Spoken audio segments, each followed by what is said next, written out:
previously showed you how I used a 13x9 baking sheet and a cookie cooling rack in order to cut intricate pieces using my laser. Today I'm going to retry this again, but I'm just going to use aluminum foil and I'm going to turn down the power with the hopes that the pieces will stay right on the aluminum foil, and maybe I can use tape to flip them over and keep those pieces together. Let's see if it works.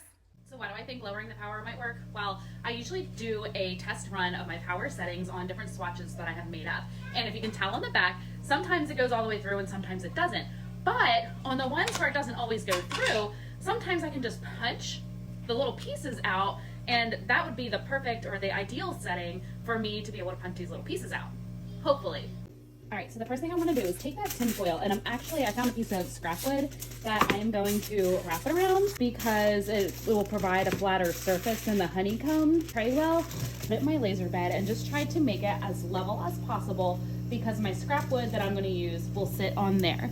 After adding the scrap wood, I'll manually focus at about 8 millimeters and then I'll cut. I tried to use painter's tape to try to pull out the pieces rather than punch them out, but even that required some pushing. Here's the tin foil. Something I didn't mention in the very beginning is that I did do 2 layers of aluminum foil, so that probably helped the burn not going through all the way. Let's try another method. And I'm gonna put the sticky tape underneath, the cut pieces on top of it, and I'm just gently going to push down. Okay, there's my tiny, tiny piece. And I'm gonna try one more time to see all these little pieces, but they fell through, so I'm just gonna manually place them on painter's tape. All right, so I kind of modified it as I went, but the final verdict was wrapping the tin foil on the wood and then making my cut on the tin foil. And you can see the little marks that were left on there.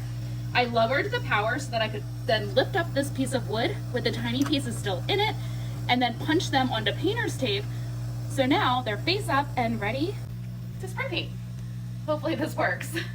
And as always, if you think you found these tips helpful, go ahead and send me some love and check me out on YouTube for some more.